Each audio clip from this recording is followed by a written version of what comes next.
നമസ്കാരം, welcome to competitive cracker. ഞാൻ ദേവി PV. നമ്മൾ കുറേ നാളായിട്ട് കാത്തിരുന്ന നെറ്റിൻ്റെ ആൻസർ കീ ഇന്നലെ വന്നു അല്ലേ? അപ്പോൾ നെറ്റ് മലയാളം പരീക്ഷ എഴുതി കാത്തിരുന്നവർക്കും സന്തോഷകരമായിട്ട് ഇന്നലെ തന്നെ ആൻസർ കീ വന്നത് അറിഞ്ഞിട്ടുണ്ടാവുമെന്ന് വിചാരിക്കുന്നു. അപ്പോൾ നിങ്ങളൊക്കെ എങ്ങനെയൊക്കെ ഉണ്ടായിരുന്നു എഴുതിയതെന്നും ആൻസേഴ്സുമായിട്ടൊക്കെ നിങ്ങൾ കറക്റ്റ് ആണോ ആൻസർ ചെയ്തതെന്നും ഒക്കെ ഏകദേശം നോക്കിക്കഴിഞ്ഞു എന്നാണ് ഞാൻ വിചാരിക്കുന്നത്. പേഴ്സണലി എനിക്ക് ആ ആൻസേഴ്സും അതുപോലെ ചോദ്യങ്ങളും ഒക്കെ ഇന്നലെയാണ് ചോദ്യങ്ങൾ നമുക്ക് കൃത്യമായിട്ട് കാണാൻ കഴിയുക അല്ലേ? മറ്റ് പരീക്ഷകൾ പോലെയല്ല, നമുക്കറിയാം ഇന്നലെയാണ് ആൻസർ കീയുടെ ഒപ്പം തന്നെ ചോദ്യങ്ങളും കാണാൻ പറ്റുന്നത്. അപ്പോൾ ആ ചോദ്യങ്ങൾ കണ്ടപ്പോൾ എനിക്ക് പൊതുവെ സന്തോഷം തോന്നി. കാര്യം നമ്മുടെ കോമ്പറ്റിറ്റീവ് ക്രാക്കറിൻ്റെ ലാസ്റ്റ് ലൈവ് ക്ലാസ്സസിൽ ഡിസ്കസ് ചെയ്ത കുറേ ചോദ്യങ്ങൾ അതേപോലെ വന്നിട്ടുണ്ട്. അപ്പം നമ്മുടെ സ്റ്റുഡൻസ് ഒക്കെ അത് കൃത്യമായിട്ട് തന്നെ എഴുതി മാർക്ക് സ്കോർ ചെയ്തിട്ടുണ്ടാവുമെന്ന് ഞാൻ പ്രതീക്ഷിക്കുന്നു. അപ്പോൾ അത്തരത്തിൽ നോക്കുമ്പോൾ എനിക്ക് കുറച്ച് ഈസി ആയിട്ടുള്ള ഒരു നെറ്റ് JRF പരീക്ഷയായിട്ടാണ് ഫീൽ ചെയ്തത്. കാര്യം എക്സ്പെക്റ്റഡ് ക്വസ്റ്റ്യൻസ് ആണ് പല ഭാഗത്തു നിന്നും വന്നത്. സിനിമയൊക്കെ വളരെ ഈസി ആയിട്ട് തോന്നി. പിന്നെ ആദ്യം കാണുമ്പോൾ കാലക്രമം അനുസരിച്ചൊക്കെ ഉള്ള ആദ്യത്തെ ചോദ്യമൊക്കെ ഉണ്ടല്ലേ? കുമാരനാശിൻ്റെ കവിതയിലെ വരികൾ തന്നിട്ട് അത് ഏത് കാലക്രമത്തിലാണ് ശരിയായ കാലക്രമത്തിൽ എഴുതാൻ പറയുന്നുണ്ടെങ്കിൽ പോലും വളരെ പ്രശസ്തമായ കവിതയിലെ വരികളൊക്കെയാണ് തന്നിരിക്കുന്നത് എന്നുള്ളതുകൊണ്ട് അവിടെയൊന്നും എനിക്ക് വലിയ ബുദ്ധിമുട്ട് തോന്നിയില്ല അല്ലേ? ഒരുപാട് കുഴപ്പിക്കുന്ന ചോദ്യങ്ങൾ ഇല്ലാത്തൊരു എക്സാം ആയിട്ട് തന്നെയാണ് എനിക്ക് ഫീൽ ചെയ്തത്.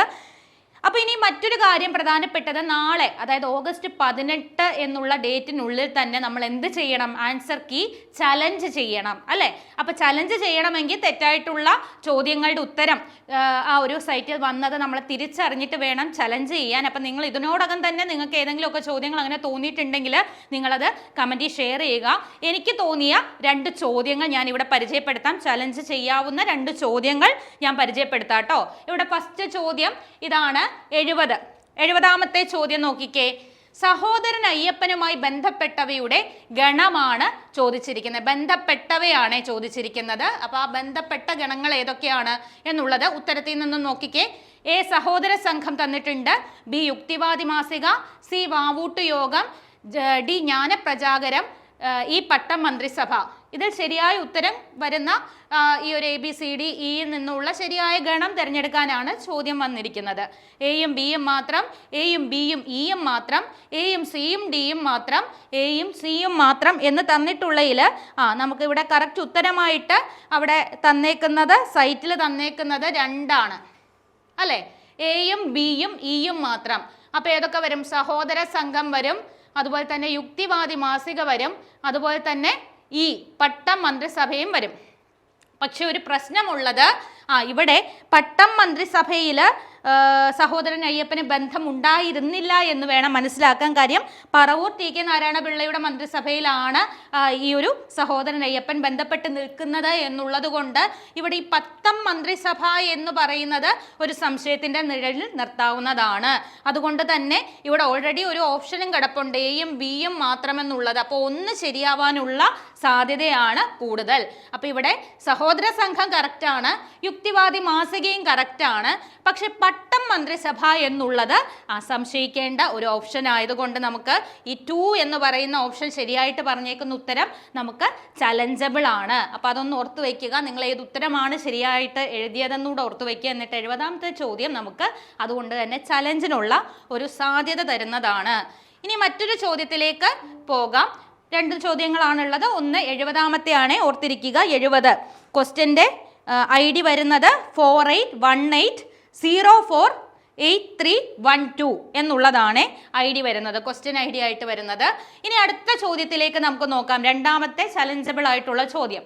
100ാമത്തെ ചോദ്യം നോക്കിക്കേ. 100ാമത്തെ ചോദ്യം ചെങ്ങമ്പുഴയെക്കുറിച്ചുള്ള ശരിയായ പ്രസ്താവനകൾ. വളരെ സിമ്പിൾ ആയിട്ടുള്ളൊരു ചോദ്യമായിട്ടാണ് എനിക്ക് ഫീൽ ചെയ്തത്. കാര്യം ഓപ്ഷൻസിൽ നിന്നും ശരിയായ ഉത്തരം തിരഞ്ഞെടുക്കാൻ പറയുന്നുണ്ട്. ഓപ്ഷൻസ് ഒക്കെ പരിചിതമായിട്ടുള്ള ഓപ്ഷനാണ്. ആദ്യത്തെ നോക്കിയേ. A ബാഷ്പാഞ്ജലിയാണ് ആദ്യ സമാഹാരം എന്ന് പറയുന്നു. അത് സംശയമൊന്നും വേണ്ട, ബാഷ്പാഞ്ജലി തന്നെയാണ് ചെങ്ങമ്പുഴയുടെ ആദ്യ കവിതാ സമാഹാരം. രമണൻ ആദ്യത്തെ കൃതിയാകുന്നു എന്ന് പറയുന്നു. അപ്പോൾ ആദ്യം തന്നെ നമ്മൾ പറഞ്ഞു, അതുകൊണ്ട് തന്നെ ഇതും തള്ളിക്കളയാം. രമണൻ ആദ്യത്തെ കൃതിയാകുന്നു എന്നുള്ള ഓപ്ഷൻ തള്ളിക്കളയാം. C സമൂഹത്തിലെ ഉച്ചനീച ഭേദത്തെ പറ്റി എഴുതിയില്ല. D മലയാള കവിതയിലെ ഓർഫ്യൂസ് എന്ന് വിളിക്കപ്പെടുന്നു. ഈ കളിത്തോഴി എന്ന നോവൽ എഴുതിയിട്ടുണ്ട്. അപ്പോൾ ഇതിൽ നമ്മുടെ ആൻസർ കീ വന്നതിൽ ശരിയായ ഉത്തരമായിട്ട് പറയപ്പെടുന്നത് 3ാമത്തേതാണ്. ഇതാണ് അവർ പറയുന്നത്. Aയും Dയും ഈയും മാത്രം എന്നുള്ളതാണ് അല്ലെ. മലയാള കവിതയിലെ ഓർഫ്യൂസ് എന്ന് പറയുന്നത് ചെങ്ങമ്പുഴയാണെന്ന് നമുക്കറിയാം. കളിത്തോഴി എന്ന നോവൽ ചെങ്ങമ്പുഴ എഴുതിയതാണെന്നും നമുക്കറിയാം. പക്ഷെ ഇവിടെ നോക്കിക്കേ, സി എന്ന് പറയുന്ന ഒരിടത്ത് സമൂഹത്തിൽ ഉച്ചനീച ഭേദത്തെ പറ്റി എഴുതിയില്ല എന്ന് പറയുന്നതിൽ ഒരു കൺഫ്യൂഷൻ ഉണ്ട് അല്ലേ. നമുക്കറിയാം പ്രശസ്തമായ വാഴക്കുല എന്നുള്ള ചെങ്ങമ്പുഴയുടെ കവിതയൊക്കെ സമൂഹത്തിലെ ഉച്ചനീച ഭേദത്തെ തുറന്നു കാണിക്കുന്ന കവിതയാണ്. പലപ്പോഴും റൊമാൻറ്റിക് പ്രസ്ഥാനത്തിലെ കവി എന്ന് പറയുമ്പോഴും അതിൻ്റെ റൊമാൻറ്റിക് കവിത മാത്രമല്ല, വാഴക്കുല പോലുള്ള സാമൂഹിക പ്രതിബദ്ധതയുള്ള കവിതകൾ കൂടി ചെങ്ങമ്പുഴ എഴുതിയതാണ് നമുക്കറിയാം.